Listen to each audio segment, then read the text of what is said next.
that? Yeah, that was him right there. No, I mean, was that here in Washington? Oh, no, that was recorded at a place called the Automat in San Francisco. Get out! Yeah. Where was that? What area was that? It was the same studio that Journey did all their recording. In fact, they recorded a song called Any Way You Want It, That's the Way You Need It, Any Way You Want It. And it sounds amazingly like a song of mine called Time Won't Stop. My song goes like...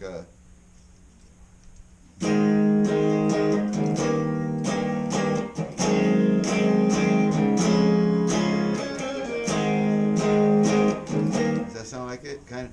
Anyway, they went. Oh yeah, any way you want it, that's the way you need it. Any way you want it. Yeah, it does. It fits right in there.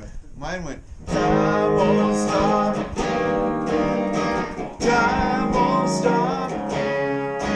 Yeah. They were right across the hall from me when I recorded that. Wow, man. You know, directly across the hall, and my song came out first.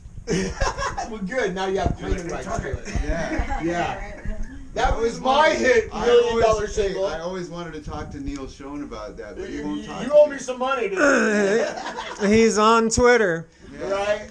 No, he's on He Instagram. lives on Twitter. He's on Instagram. He's in the middle of suing Michael Caine to get his own royalties. Yeah. I don't know. I'm not like a sue. I would never sue anybody in this business for any reason, you know. Yeah. It's just like, you know. But if he felt like, you know, handing me a little bit of money for this, yeah, you wouldn't turn it down. I wouldn't turn it down and go like, yeah, thanks. Right. You know, yeah, that's a good. Yet, not like it would ever happen. Better yet, let's do a Through the Walls song recording thing, right? You know, right. Through the walls that we listen through. I got a couple more if you want. Exactly. Through the Walls. Well, when Journey plays a song, it turns into millions of dollars. But they were at my wedding, you know, when I recorded my song "Time Won't Stop." Yeah, Journey was right across the hall, and they threw popcorn at me and my wife. Get out of here, really? Because nobody had any rice. You know? Yeah, so popcorn's good. Yeah, and they were using the boxes that the reels came in. They just filled those up with popcorn, and everybody threw popcorn. How nice, man. I got a story of Journey. I used to be a truck driver for a bumper shop in Redwood City, California. Oh. And one of my stops was in my route was through Oakland. And I was driving by, I can't remember the street now, but it was near the Oakland Stadium. And when I dropped off my car bumpers and truck bumpers, I could hear, you know, Journey playing from afar. And I was like, what the hell? So I walked like half a block down the street, and in this huge warehouse, I walk in, and there was Journey just jamming in a huge warehouse. And I'm a huge Journey fan. And you happened to be there. Yeah, and I just happened to be there. That's Well, pretty yeah. Cool. Well, yeah. I mean, I lived there at the time, but yeah. Still, what are the chances? You know. That's what I mean. I had a really gifted life, not as gifted as yours. You were being guided. I was guided, exactly, through the God of rock and roll. That's right. The metal gods. He cares about things like that. Yes, and he steers us right. Randy, you know, I wanted to take this break, or this segment rather, to talk about your latest LP, which is Funtown. All right. This is, I think, is it 14 tracks? Or let me see how many are here. 15 tracks. And, you know, a lot of these songs, or each of these songs, were done in the influence of guitarists that you found were that influenced you to play. Is that correct? Yeah, each song has got probably an influence by some other guitar player, like Joe Walsh or Ritchie Blackmore or John McLaughlin, and you know, all the people that were then, Jeff Beck. You think people that were back then, you know, they all influenced me, and I've always thought, you know, well, Hendrix was kind of influenced a lot by all the guitar players that were around him then, you know, and it made him go further and everything, and there was a lot of guitar players that he didn't get a chance to really hear what they developed into, you know, because he died, and I thought, well, I would carry on that tradition of being influenced by other guitar players, not just Jimmy, you know. liked everybody's take on this puzzle, of the guitar, Yes. which is unsolvable.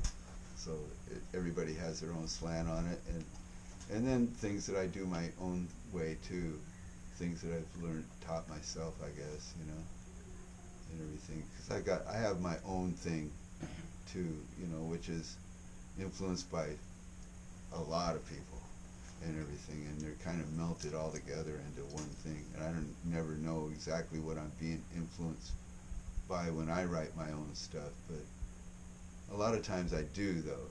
There's other things that I've directly, not ripped off, but taken an idea of someone else's and then do something else that's kind of like it, but not exactly like it. It's like usually a genre or something will hit me, like a Zeppelin tune or something like that. The way they write different little riffs. I always loved The Song Remains the Same. Yeah. That was a beautiful song by Jimmy Page, man. Like I have a song called The Loner that just, Zeppelin has. Yeah, immigrant song. So yeah. I wrote this song called The Loner. It's about Lane Staley, and mine goes like.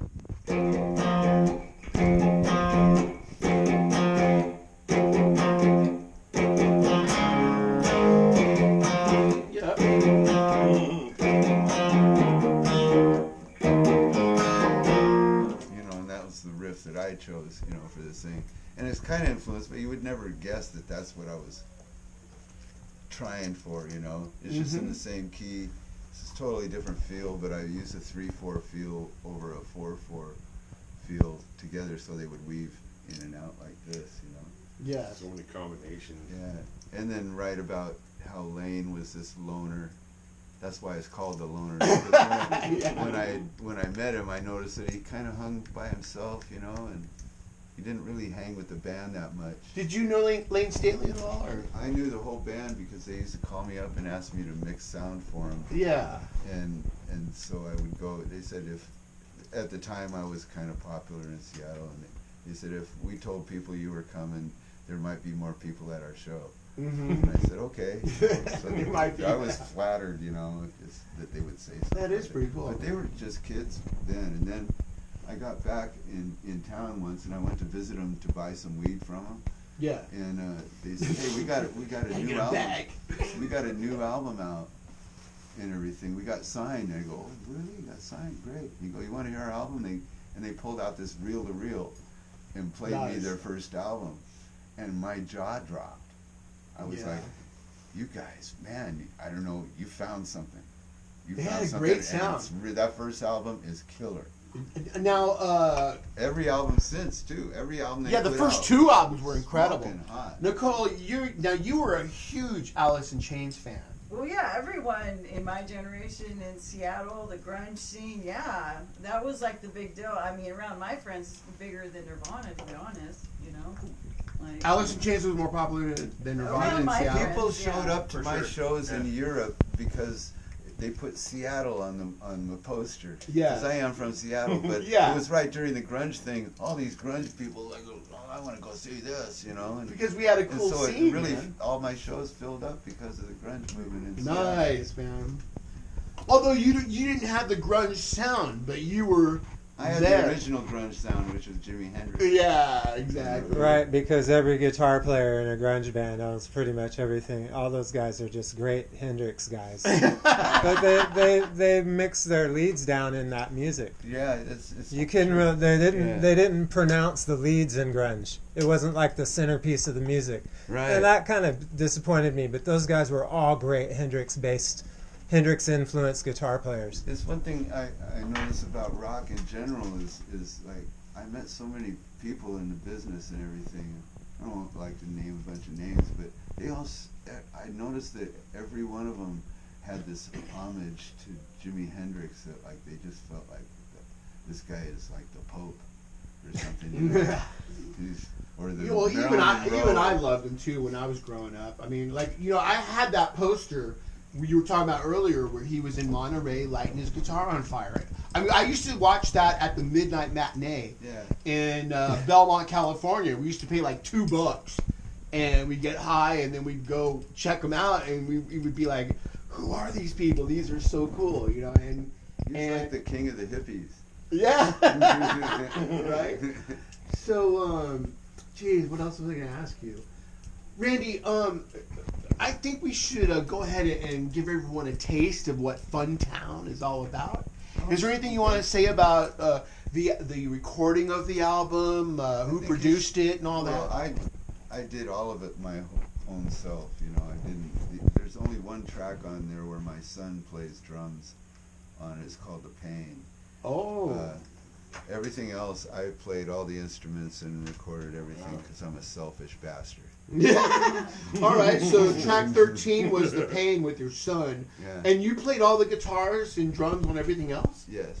Really? And I did all the artwork for it and everything. Yeah, and you did the artwork. Yeah, I remember there's a that. poster on the inside. Yeah, I have the poster here. Yeah. And the poster is just a bunch of tickets to each ride is on at Funtown.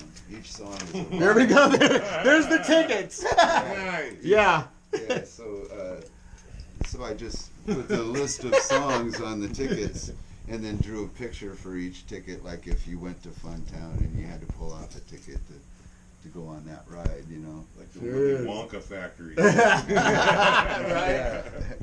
And Funtown was supposedly the planet Earth, and it's whatever we have done on the planet Earth or could imagine doing on the planet Earth, you can do at Funtown. Like if you want to explode a H-bomb, or you want to jump out of an airplane into a gigantic feather pillow, or something without a parachute. You know, whatever you could imagine, you could do at Funtown. Yeah. And that's, but I say in it, you just have to phone ahead so that we know how to